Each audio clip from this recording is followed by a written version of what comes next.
புங்குடுதீவு வித்தியா கொலை குற்றவாளி உயிர் மாய்ப்பு. இலங்கைக்கு ஏற்பட்டுள்ள நெருக்கடி, அனைத்து துறையினரும் வீட்டிலிருந்து பணியாற்றும் நடைமுறை. விடுதலை புலிகள் அமைப்பிலிருந்து கருணா பிரிந்து வந்த ரகசியம், நீலனின் அவசர கடிதம், தலைமை எடுத்த முடிவு. 40 நாடுகளுக்கான இலவச சுற்றுலா விசா திட்டம் இன்று முதல் அமல். ரணிலின் உதவியை நாடும் அனுர, சாமரசம்பத் தகவல். தாஜுடின் கொலை வழக்கு விசாரணைக்குட்படுத்தப்பட்ட மஹிந்த ராஜபக்சவின் வீடு, கோப் குழுவில் வெளியான சர்ச்சைக்குரிய தகவல். சாதனதர பரீட்சை பெறுபவர்கள் கல்வி அமைச்சின் முக்கிய அறிவிப்பு. வடக்கில் காணிகளில் சிலவற்றை விடுவிக்க நடவடிக்கை. விமல் வீரவங்ச கைது.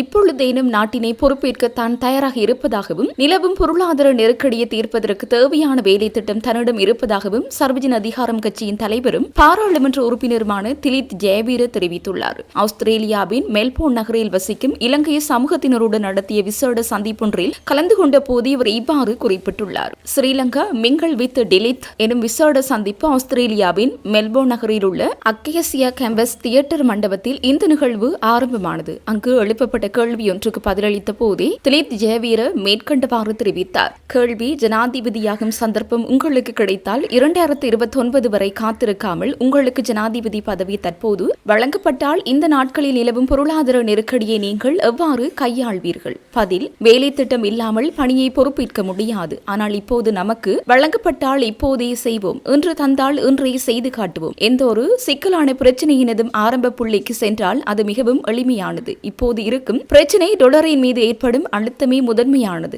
அதை நாம் ஏற்றுக்கொள்ள வேண்டும். இதுதான் முதலாவது விடயம். தற்போது நமது பொருளாதாரத்திற்கு வரும் அழுத்தம் இதுதான். இதனை மேலாண்மை செய்ய வேண்டுமாயின் முதலாவதாக செய்ய வேண்டியது என்னவென்றால், இந்த தருணத்தில் மக்களுடன் ஒரு உண்மையான நேர்மையான நம்பிக்கையான உரையாடலை ஆரம்பிக்க வேண்டும். ஏனெனில் இன்று இல்லாமல் போயிருப்பது இந்த நாட்டின் தலைமைத்துவம் மீதான நம்பிக்கையை தவிர டாலர் அல்ல. கட்டியெழுப்பப்பட வேண்டிய இந்த நம்பிக்கை சில மணித்தியாலங்களுக்குள் உண்மைகளை பேசி மக்களுடன் ஒரு கலந்துரையாடலுக்கு செல்வதன் மூலம் கட்டியெழுப்ப முடியும். அவ்வாறின்றி மீண்டும் பெருமை பேசிக் கொண்டும் டாலர் இல்லாமல் போனதற்கான காரணம் வேறு யார் ஒருவர் என்று கூறிக்கொண்டும் இருந்தால் இதனை ஒருபோதும் மீட்டெடுக்க முடியாது. அது முதலாவது விடயம். அடுத்தது, கடன் வழங்குனர்களுக்கு தேவையான முறையில் ஒரு வியாபாரத்தை நடத்தினால், அதாவது வங்கிக்கு தேவையான முறையில் நாம் வியாபாரத்தை செய்வது போலாகும். நாம் ஒன்றை புரிந்து கொள்ள வேண்டும். கடன் வழங்குனர்கள் நம்மை விடவும் அனாதரவான நிலையில் இருக்கின்றார்கள். இந்த ஒரு விடயத்தை நாம் பயன்படுத்தாமல் இருக்கின்றோம். நான் சர்வதேச நாணய நிதியத்திற்கு எதிரானவன் அல்ல. ஆனால் நான் கூறுவது என்னவென்றால், சர்வதேச நாணய நிதியம் கொண்டு செல்லும் இந்த வேலை திட்டத்தினால் தான் நாம் இந்த நிலைக்கு தள்ளப்பட்டுள்ளோம். அதனை கையாள்வதற்கோ பேசி தீர்ப்பதற்கோ தேவையான பலம், ஆளுமை மற்றும் அறிவு இல்லாமையே இன்றைய நெருக்கடிக்கு மிகப்பெரிய காரணமாகும் என்றார்.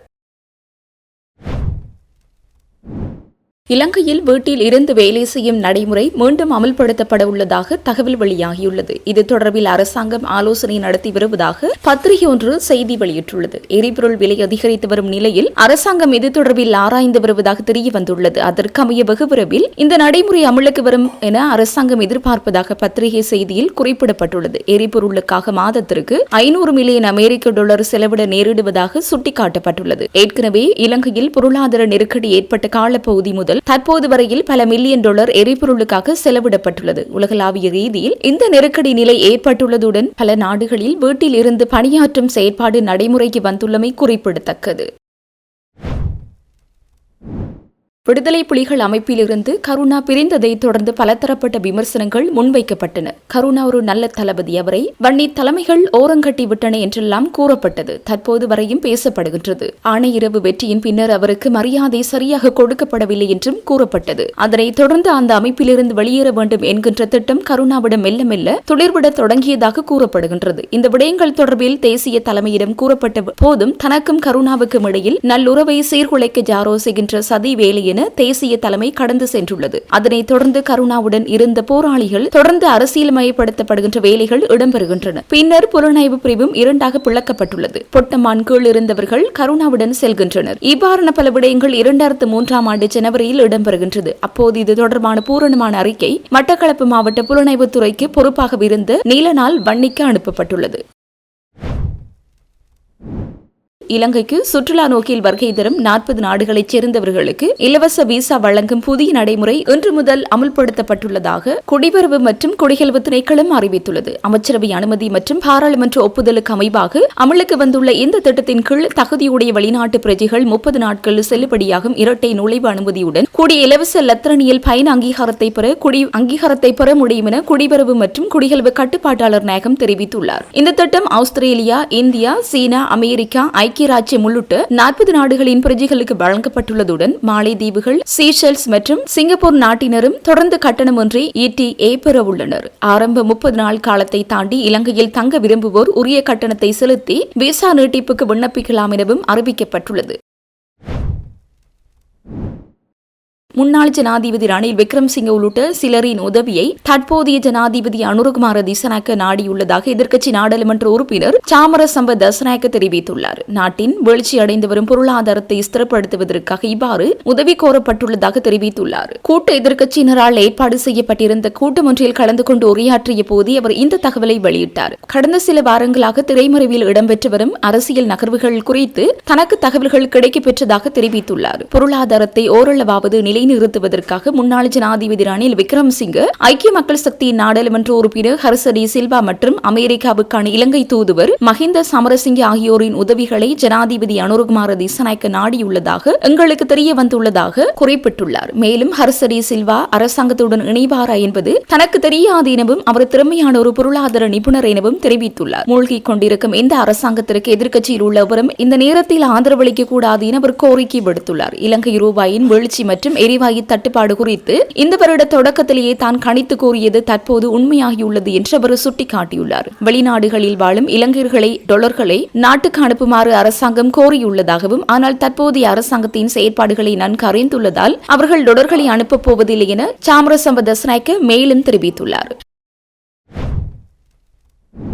எதிர்வரும் 2029 ஆண்டிலும் அனுரகுமார திசநாயக்கவே நாட்டின் ஜனாதிபதி என அமைச்சர் சுனில் குமாரகமகே தெரிவித்துள்ளார். எதிர்வரும் 2029 ஆண்டில் மீண்டும் அனுரகுமார திசநாயக்க ஜனாதிபதியாக தெரிவு செய்யப்படுவார் என அவர் நம்பிக்கையை வெளியிட்டுள்ளார். அனுரகுமார திசநாயக்க மீண்டும் ஜனாதிபதியாவதனை எவராலும் தடுக்க முடியாது என அவர் குறிப்பிட்டுள்ளார். தற்போதைய அரசாங்கம் நாட்டின் பொருளாதாரத்தை ஸ்திரப்படுத்தியுள்ளது எனவும் மக்களின் நம்பிக்கை அதிகரித்துள்ளது எனவும் அவர் சுட்டிக்காட்டியுள்ளார். கடந்த காலங்களில் நாடோர் இலக்கற்ற வகையில் பயணம் செய்தது எனவும் தீர்மானங்களே இதற்கு காரணம் எனவும் அவர் தெரிவித்துள்ளார். எனினும் தற்போதைய அரசாங்கம் நிலைமைகளை மாற்றியமைத்துள்ளதாக அவர் சுட்டிக்காட்டியுள்ளார். கடந்த சில தசாப்தங்களாகவே அனுரவை போன்ற நாட்டை கட்டி எழுப்பக்கூடிய மற்றும் மக்களின் நம்பிக்கை பெற்ற ஒரு தலைவர் உருவாகவில்லை என அவர் தெரிவித்துள்ளார். எனவே 2029 ஆண்டில் மீண்டும் அனுரவே ஜனாதிபதியாக பதவி ஏற்பார் என அமைச்சர் சுனில் குமாரகமகே தெரிவித்துள்ளார்.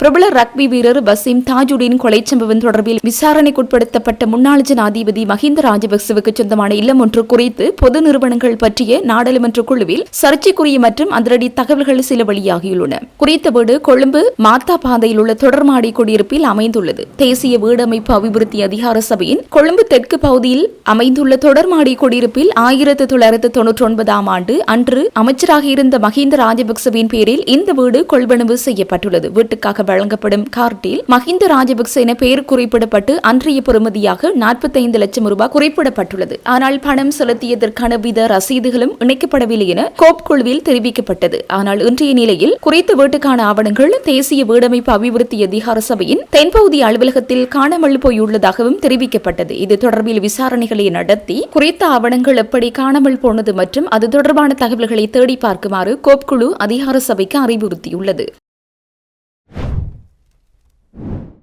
2025 ஆண்டுக்கான கல்வி பொது தராதர சாதாரண பரீட்சை பெறுபவர்கள் எதிர்வரும் ஜூன் மாதத்தின் நடுப்பகுதிக்குள் வெளிவர வாய்ப்புள்ளதாக கல்வி அமைச்சு அறிவித்துள்ளது. குறித்த விடயத்தை பரீட்சைகள் ஆணையாளர் நாயகம் AKS இந்திகா குமாரி லியன்ஹே தெரிவித்துள்ளார். தேர்வு விடைத்தாள்களின் மதிப்பீடு ஏற்கனவே நிறைவடைந்து விட்டதாகவும் முடிவுகளை வெளியிடுவதற்கு தேவையான செயல்முறைகள் தற்போது நடைபெற்று வருவதாகவும் அவர் குறிப்பிட்டுள்ளார். 2025 ஆண்டுக்கான சாதாரண பரீட்சைகள் கடந்த பிப்ரவரி மாதம் 17 முதல் 2026 வரை நடைபெற்றது. இந்த நிலையில் குறித்த பரீட்சையின் பெறுபேறுகள் வெளியாகியுள்ளதாக கடந்த வாரம் முதல் சமூக ஊடகங்களில் போலி செய்திகள் வெளியாகி வருகின்றன. எனினும் 2025ஆம் ஆண்டுக்கான கல்வி பொது தராதர சாதாரண பரீட்சைகள் இம்மாத இறுதி அல்லது ஜூன் மாத நடுப்பகுதியில் வெளிவருவதற்கான வாய்ப்புகள் இருப்பதாக தெரிவிக்கப்பட்டது. ஆனால் போலி செய்திகளினால் பரீட்சார்த்திகள் மன அழுத்தத்திற்கு உள்ளாகுவதால் அவ்வாறான செய்திகளை பரப்புபவர்களுக்கு எதிராக நடவடிக்கை எடுப்பது குறித்து ஆராய்ந்து வருவதாகவும் தெரிவிக்கப்படுகின்றது. தேசிய மற்றும் மாகாண பாடசாலைகளில் நிலவும் சிங்கள, தமிழ் மற்றும் ஆங்கில மொழி மூலம் ஆசிரியர் வெற்றிடங்களுக்காக நடத்தப்பட்ட போட்டி பரீட்சைக்கு 1,60,000க்கும் அதிகமான பட்டதாரிகள் விண்ணப்பித்திருந்ததாக பரீட்சைகள் திணைக்களம் தெரிவித்துள்ளது. அரசு சேவையில் உள்ள பட்டதாரிகள் மற்றும் ஏனைய பட்டதாரிகளை ஆசிரியர் சேவைக்கு இணைத்துக் கொள்வதற்காக நடத்தப்பட்ட இந்த போட்டி பரீட்சை நேற்று நாடு முழுவதும் உள்ள 1048 பரீட்சை நிலையங்களில் நடத்தப்பட்டது. இதற்காக அரசு சேவையில் உள்ள விண்ணப்பதாரர்கள் 66,999 பேரும், ஏனைய விண்ணப்பதாரர்கள் 96,442 பேரும் விண்ணப்பங்களை சமர்ப்பித்திருந்தனர். இதற்கு மேலதிகமாக விசேட தேவையுடைய 323 விண்ணப்பதாரர்களுக்கு பரீட்சைக்கு தோற்றுவதற்கான வசதிகளை பரீட்சை திணைக்களம் வழங்கியிருந்தது. கடந்த 2023ஆம் ஆண்டில் அரசு சேவையில் உள்ள பட்டதாரிகளை ஆசிரியர் சேவைக்கு இணைத்துக் கொள்வதற்கான போட்டி பரீட்சையொன்றை இலங்கை பரீட்சைகள் திணைக்களம் திட்டமிட்டிருந்த போதிலும் உயர் நீதிமன்றத்தில் தாக்கல் செய்யப்பட்ட 3 அடிப்படை உரிமை மீறல் வழக்குகள் மற்றும் மேன்முறையீட்டு நீதிமன்றத்தில் நிலவிய வழக்கு நடவடிக்கை காரணமாக அந்த பரீட்சையை நிறுத்தி வைக்க நடவடிக்கை எடுக்கப்பட்டது. அதற்கமைய அனைத்து வழக்கு நடவடிக்கைகளும் நிறைவடைந்ததன் பின்னர் நாடு முழுவதும் நிலவும் ஒட்டுமொத்த ஆசிரியர் பற்றாக்குறைக்கு தீர்வு காணும் நோக்கில் அரசு சேவையில் உள்ள பட்டதாரிகள் மட்டுமின்றி ஏனைய பட்டதாரிகளும் தோற்றக்கூடிய வகையில் இம்முறை பரீட்சை நடத்தப்பட்டது. வடக்கில் பாதுகாப்பு தரப்பின் கட்டுப்பாட்டில் உள்ள காணிகளில் சிலவற்றை விடுவிப்பதற்கான நடவடிக்கைகள் எடுக்கப்பட்டு வருகிறது. ஆனால் சிலர் போதிய புரிதலின்றி போராட்டங்களை முன்னெடுக்கின்றனர் என மக்கள் விடுதலை முன்னணியின் பொதுச் செயலாளர் டெல்வின் சில்வா தெரிவித்துள்ளார். யாழ்ப்பாணத்தில் தேசிய மக்கள் சக்தியின் அலுவலகத்தை திறந்து வைத்த பின்னர் ஊடகங்களுக்கு கருத்து தெரிவிக்கும் போதே அவ்வாறு தெரிவித்தார். மேலும் தெரிவிக்கையில், ஜனாதிபதி வழங்கிய உறுதிமொழியின்படி மக்களின் நிலங்களை மக்களுக்கு திரும்ப ஒப்படைப்பதற்கான செயற்பாடுகள் ஏற்கனவே தொடங்கப்பட்டுள்ளன. கடந்த 1.5 ஆண்டுகளில் வடக்கு மாகாணத்தில் பல ராணுவ முகாம்கள் அகற்றப்பட்டு கணிசமான அளவு நிலங்கள் விடுவிக்கப்பட்டுள்ளன. மேலும் மூடப்பட்டிருந்த வீதிகளும் பொதுமக்களின் பயன்பாட்டிற்காக மீண்டும் திறக்கப்பட்டுள்ளன. தற்போது மேலும் சில காணிகள் அடையாளம் காணப்பட்டு அவற்றை விடுவிப்பது குறித்து ஆலோசிக்கப்பட்டு வருகின்றன. ராணுவ முகாம்களின் தேவைகளை குறைத்து அந்த நிலங்களையும் விடுவிக்க திட்டமிடப்பட்டுள்ளது. விடுவிக்கப்படும் நிலங்களை சாதாரணமாக பகிர்ந்தளிக்காமல் வடபகுதி மக்கள் சுயதொழில் அல்லது வணிகங்களை தொடங்கி தங்களின் வருமானத்தை பெருக்கிக் கொள்ளும் வகையில் பயன்படுத்துவதே அரசாங்கத்தின் முக்கிய நோக்கமாகும். காணிகள் விடுவிப்பது மாத்திரமின்றி விடுவிக்கப்படும் காணிகளுக்காக வரவு செலவு திட்டத்தில் நிதி ஒதுக்கீடு செய்யப்பட்டுள்ளது. இதன் மூலம் புதிய வீடுகள் அமைத்தல், கிராமப்புற வீதிகள் புனரமைப்பு போன்ற பணிகள் அடுத்தடுத்து முன்னெடுக்கப்படும். அதற்கிடையில் சிலர் அவசரப்பட்டு அல்லது போதிய புரிதல் இல்லாமல் போராட்டங்களை உருவாக்கி வருகின்றனர். அரசாங்கத்தின் மீது மக்கள் வைத்துள்ள நம்பிக்கையை சீர்குலைக்க தோல்வியடைந்த அரசியல் சக்திகள் தவறான பிரச்சாரங்களை மேற்கொண்டாலும் அரசாங்கம் தனது உறுதிமொழிகளை முறையாக நிறைவேற்றுவதில் உறுதியாக உள்ளது என மேலும் தெரிவித்தார். முன்னாள் அமைச்சர் விமல் வீரவங்ச தலங்கம போலீசாரால் கைது செய்யப்பட்டுள்ளார். போர் வீரர்கள் நினைவு அஞ்சலிக்கான ஒத்திகை குழப்ப முயற்சித்ததாக கூறப்படும் சம்பவம் தொடர்பாக வாக்குமூலம் வழங்குவதற்காக தலங்கம போலீஸ் நிலையத்திற்கு சென்றபோது இவர் கைது செய்யப்பட்டுள்ளார். கொழும்பு பத்திரமுல்லையில் கடந்த மே மாதம் 18ஆம் தேதி ஏற்பட்ட பதற்றமான சூழ்நிலை தொடர்பாக முன்னாள் நாடாளுமன்ற உறுப்பினர் விமல் வீரவன்ச மற்றும் அவரது ஆதரவாளர்கள் குழுவினருக்கு எதிராக சட்ட நடவடிக்கை எடுக்க போலீசார் நடவடிக்கை எடுத்து வருகின்றனர். இந்த சம்பவம் தொடர்பில் வாக்குமூலம் வழங்குவதற்காக இன்றைய தினம் தலங்கம போலீஸ் நிலையத்தில் முன்னிலையாகுமாறு வீரவன்சவுக்கு அழைப்பு விடுக்கப்பட்டுள்ளது. இந்த நிலையில் தானும் தனது குழுவினரும் கைது செய்யப்படக்கூடிய சாத்தியக்கூறுகள் உள்ளதாக விமல் வீரவன்ச குறிப்பிட்டுள்ளார். ஜனாதிபதி அனுரகுமார திசாநாயக்க தலைமையில் மே 19ஆம் தேதி நடைபெறவிருந்த போர் வெற்றி நாள் இறுதி ஒத்திகை நடவடிக்கைகள் மைதானத்தில் இடம்பெற்றுக் கொண்டிருந்த போதே இந்த சர்ச்சைக்குரிய சம்பவம் பதிவாகியுள்ளது. வீரவன்ச தலைமையிலான சுமார் 35 பேர் அடங்கிய குழுவினர் ஒத்திகை நடவடிக்கைகளுக்கும் கடமைகளுக்கும் ஈடுபட்டிருந்த அதிகாரிகளுக்கும் இடையூறு விளைவித்து தடை செய்யப்பட்ட பகுதிக்குள் பலவந்தமாக நுழைய முயன்றுள்ளனர் என போலீசார் தெரிவித்துள்ளனர். தமது குழுவினரை போலீசார் தடுத்தமைக்கு கடும் அதிருப்தியை வெளியிட்டுள்ள வீரவன்ச இதுகுறித்து பாதுகாப்பு அமைச்சுக்கு முன்னரே அறிவிக்கப்பட்டிருந்ததாக குறிப்பிட்டுள்ளார். குடிமக்களுக்குள்ள உரிமையின் அடிப்படையில் வீரர்களுக்கு அஞ்சலி செலுத்துவதற்காக பொதுமக்களுக்கு திறக்கப்பட்டுள்ள பொது இடத்திற்கு செல்வதற்கு அனுமதி பெற வேண்டுமா என அவர் கேள்வி எழுப்பியுள்ளார்.